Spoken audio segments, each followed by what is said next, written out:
Hello दोस्तों, उम्मीद करता हूँ कि आप सब अच्छे होंगे, स्वस्थ होंगे। आज डेटाबेस आर्किटेक्चर के इस चैप्टर में हम बात करेंगे बैकग्राउंड प्रोसेसेस की। इससे पहले हमने समझा उसके मेमोरी मेमोरी कंपोनेंट्स को। आज हम देखेंगे बैकग्राउंड प्रोसेसेस को।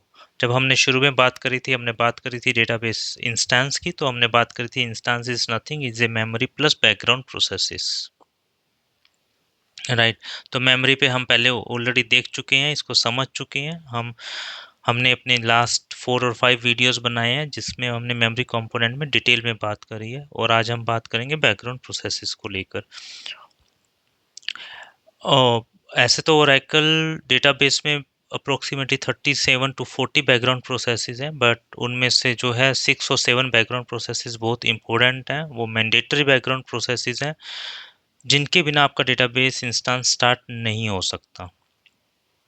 बाकी के सारे बैकग्राउंड प्रोसेसेस जो हैं वो आपके ऑप्शनल बैकग्राउंड प्रोसेसेस हैं।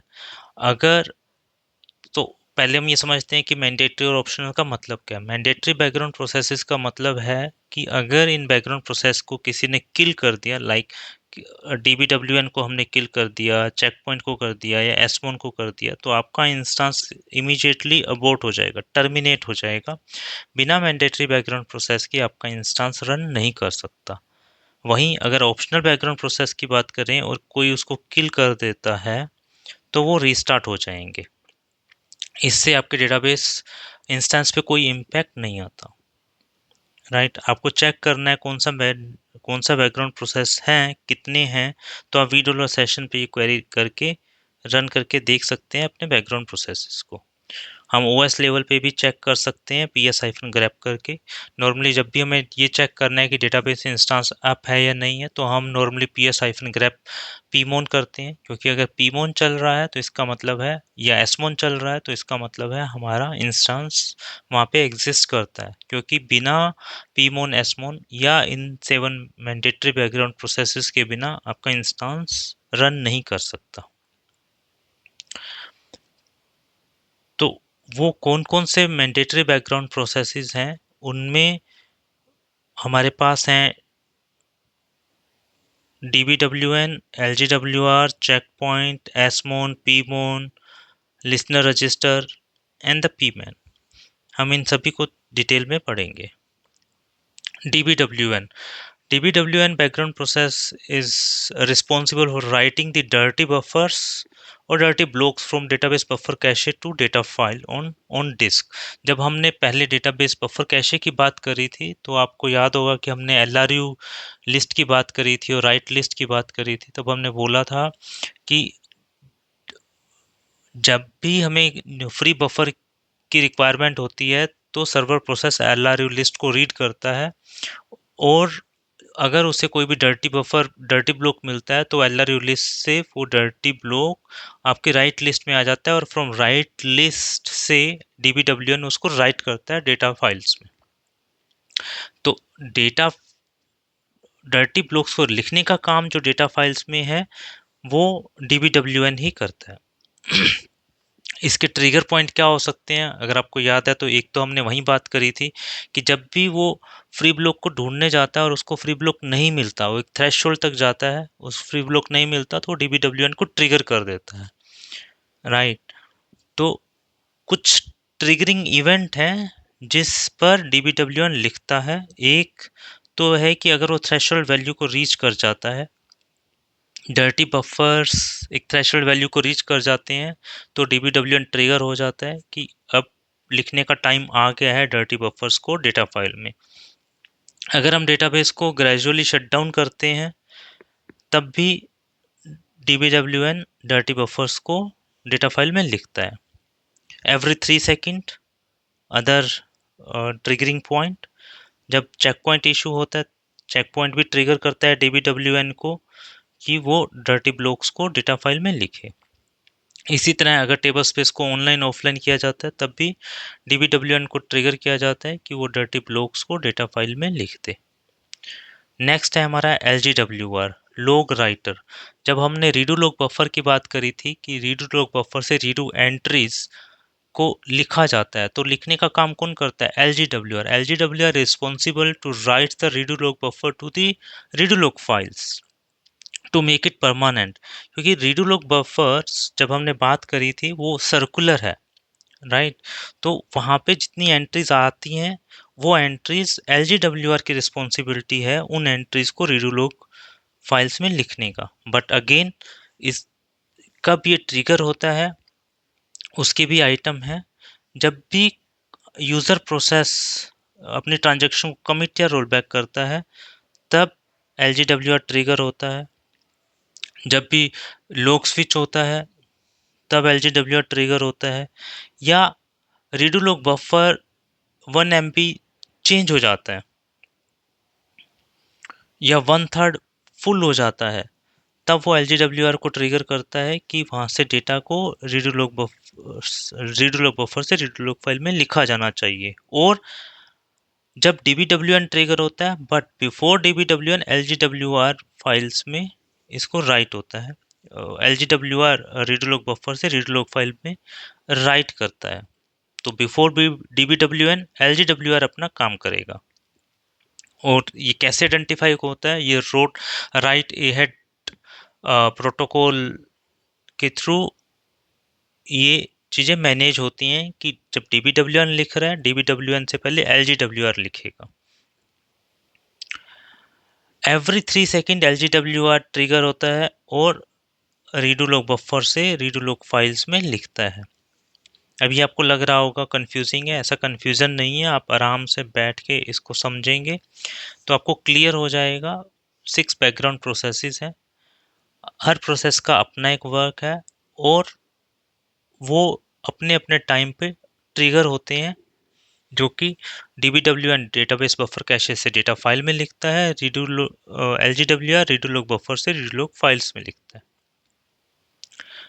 आप 2 बार इसको रीड करेंगे तो आपको क्लियर हो जाएगा। Checkpoint. चेक पॉइंट एक टाइप से हमारी ये भी एक मैंडेटरी बैकग्राउंड प्रोसेस है और ये हमारी रिकवरी में हेल्प करता है। चेक पॉइंट SCN नंबर को जनरेट करता है और वो नंबर आपकी कंट्रोल फाइल और डेटा फाइल हेडर में लिखा जाता है, राइट? इस नंबर से हमें ये इंश्योर हो जाता है, इस नंबर के थ्रू SCN नंबर के थ्रू ये इंश्योर हो जाता है कि जितने भी चेंजेस थे इस नंबर से पहले के वो सारे चेंजेस जो हैं हमारे डेटा फाइल्स में लिखे जा चुके हैं। SCN records in the data file header guaranteed that all changes made to the database block before that SCN have been written to disk। तो ये इंश्योर करता है कि यहाँ तक का डेटा हमारे पास कंसिस्टेंट है और ये जो SCN नंबर है ये कंट्रोल फाइल और डेटा फाइल हेडर इनमें लिखा जाता है। और जब भी चेक पॉइंट होता है ये DBWN को ट्रिगर करता है कि वो अपने ब्लॉक्स डर्टी ब्लॉक्स को डेटाबेस बफर कैशे से डेटा फाइल में लिखे। और DBWN जब भी ट्रिगर होगा वो LGWR को ट्रिगर करेगा कि पहले रीडू लॉग बफर से रीडू लॉग फाइल्स में लिखे। तो पहले चेक पॉइंट DBWN को ट्रिगर करता है। चेक पॉइंट खुद से ब्लॉक्स नहीं लिखता, याद रखिए। चेक पॉइंट एक SCN नंबर जनरेट करता है जो आपका कंट्रोल फाइल और डेटा फाइल हेडर में लिखा जाता है। वो इंश्योर करता है कि यहाँ तक का डेटा कंसिस्टेंट है। या अदर वर्ड्स में आप कहीं देखेंगे तो it specify the location into the redo log files from recovery will be started.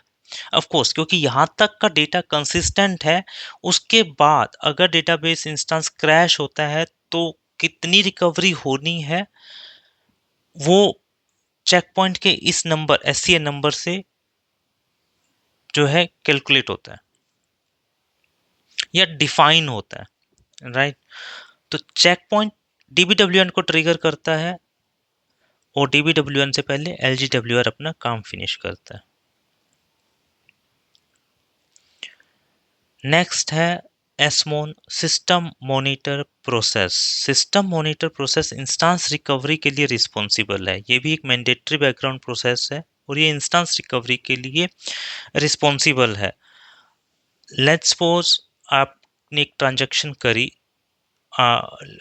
एक या मल्टीपल ट्रांजैक्शन डेटाबेस पे हो रही थी, आपने कुछ कमिट करी और कुछ कमिट होने वाली थी, अभी हुई नहीं थी, और इन बिटवीन हार्डवेयर फेलियर हो गया, पावर आउटेज हो गई, किसी वजह से डेटाबेस इंस्टेंस क्रैश हो गया।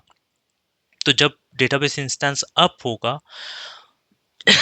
तो उस टाइम एसमोन पिक्चर में आएगा और ये डेटाबेस इंस्टेंस की रिकवरी करेगा। ये होती कैसे, तीन स्टेजेस में होती है, roll forward, roll back, roll forward, open and roll back. Roll forward में क्या करता है, जितने भी हमारी रीडू एंट्रीज हैं, रीडू लॉग में जो एंट्रीज हैं, उन सबको ये वापिस से रीडू रन करता है और वो सारे चेंजेस अप्लाई हो जाते हैं। तो जो कमिटेड हैं ऑल गुड, जो नॉन कमिटेड हैं वो अभी तो अप्लाई हो गए।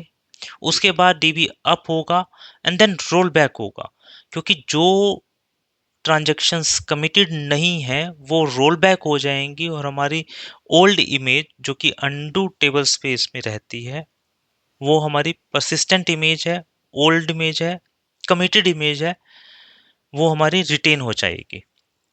इस तरह हमारा डेटाबेस कंसिस्टेंट हो जाता है in case of instance recovery, right. इसके अलावा ये क्लीन अप करता है टेम्परेरी सेगमेंट्स को, अनयूज्ड टेम्परेरी सेगमेंट्स, क्योंकि जब जब हमारा इंस्टेंस क्रैश हुआ और जब वापस अप होगा तो वो टेम्परेरी सेगमेंट्स नहीं चाहिए, तो वो क्लीन हो जाएंगे थ्रू दी एसमोन।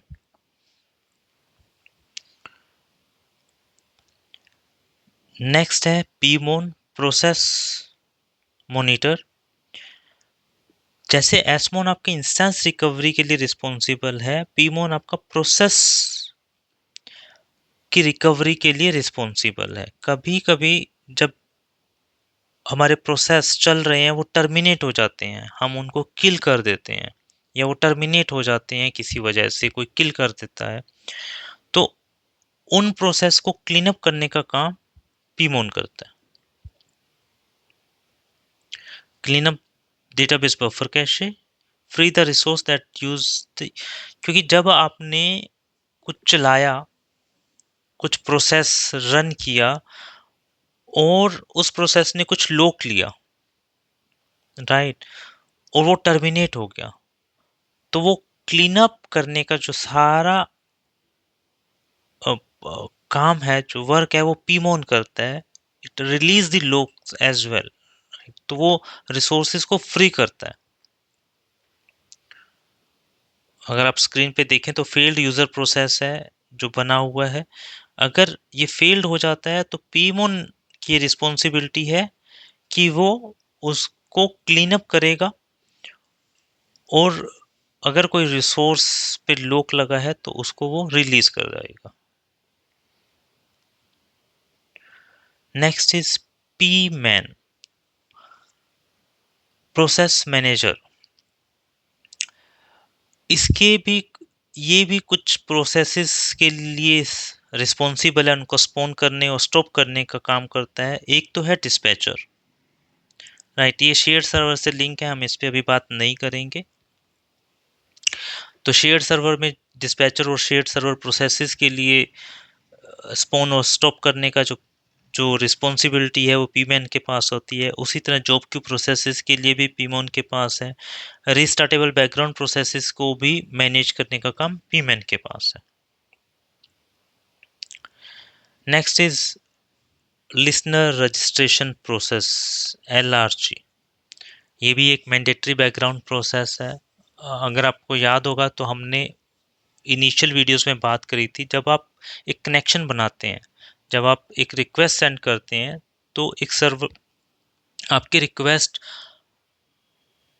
डेटाबेस इंस्टेंस पे लिसनर आपकी रिक्वेस्ट को लिसन करता है और फिर वो एक कनेक्शन एस्टेब्लिश करता है। लेकिन लिसनर को कैसे पता चलता है कि उसको आपके रिक्वेस्ट को कहाँ ले जाना है, उसे कैसे पता चलता है कि कौन सी सर्विस कहाँ रन हो रही है, कौन सा डेटाबेस वहाँ पे सिस्टम पे रन हो रहा है। तो ये रजिस्ट्रेशन करने का काम जो है आपका लिसनर इटरेशन प्रोसेस करता है, एलआरजी प्रोसेस इस काम को करता है। जब भी डेटाबेस स्टार्ट होता है तो एलआरजी प्रोसेस आपके डेटाबेस की इंफॉर्मेशन को, सर्विस की इंफॉर्मेशन को लिसनर के साथ रजिस्टर करता है।